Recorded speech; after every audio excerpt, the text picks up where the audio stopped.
Assalamualaikum warahmatullahi wabarakatuh. Apa kabar anak solihah? Nah, nanti sebelum kita mulai materi hari ini, antum berdoa bersama bundanya ya, doa pembuka pelajaran. Nah, hari ini kita akan mempelajari materi baru.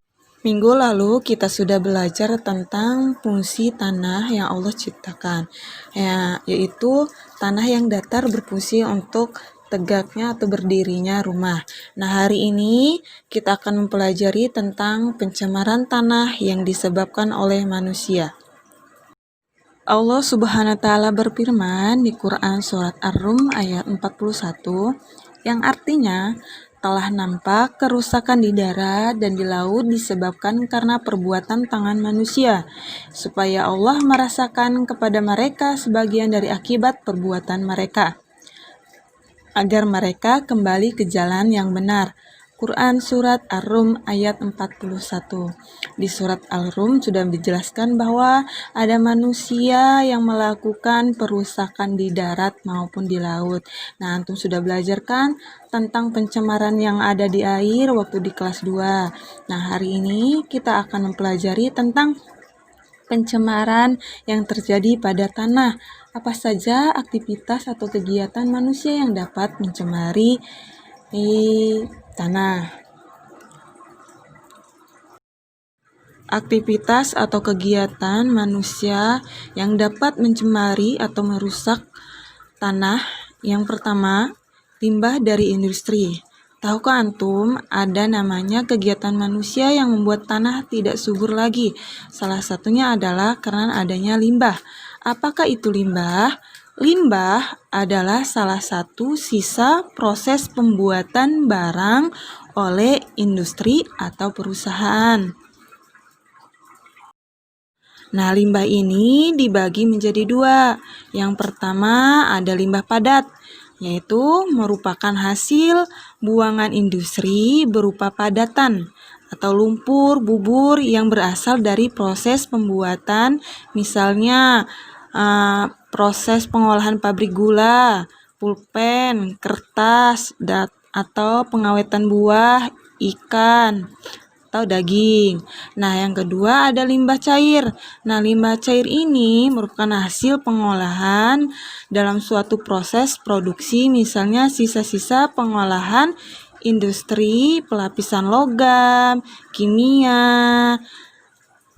Limbah industri ini merupakan limbah yang beracun sehingga dapat merusak tanah. Jadi, ketika limbah industri kalau dibuang di tanah, maka limbah itu akan merusak kesuburan tanah sehingga tanahnya tidak subur lagi. Yang kedua, ada namanya limbah plastik. Nah, limbah ini berasal dari plastik botol, plastik kresek. Nah, plastik ini tidak bisa membusuk sehingga jika semakin banyak akan merusak tanah. Contohnya limbah ini berasal dari limbah rumah tangga, yaitu antum sering lihat bunda-bundanya membeli sampo yang ada plastiknya, deterjen yang ada plastiknya, minyak yang ada plastiknya. Nah, itu kalau dibuang di tanah, dia tidak bisa membusuk dan itu akan mencemari atau merusak tanah. Ya, karena limbah plastik ini tidak bisa membusuk sampai beratus-ratus tahun. Jadi, ketika antum membuang plastik di tanah, itu akan antum ketemui 10 tahun kemudian itu masih ada. Ketiga, ada namanya limbah pertanian. Nah, limbah pertanian ini dapat berupa sisa-sisa pupuk. Ya, jadi untuk menyuburkan tanah atau tanaman, misalnya pupuk urea, pestisida untuk memberatas hama tanaman. Nah, penggunaan pupuk ini terus-menerus dalam pertanian akan merusak struktur tanah, ya, sehingga tanah kurang subur. Itu merupakan aktivitas atau kegiatan manusia yang dapat mencemari tanah. Astagfirullah.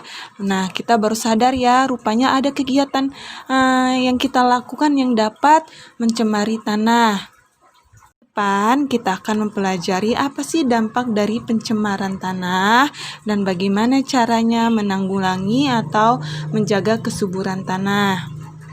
Antum kerjakan tugas yang ada di materi, nanti antum kumpul ke ustazah, jaga kesehatan, terus semangat walaupun belajar di rumah.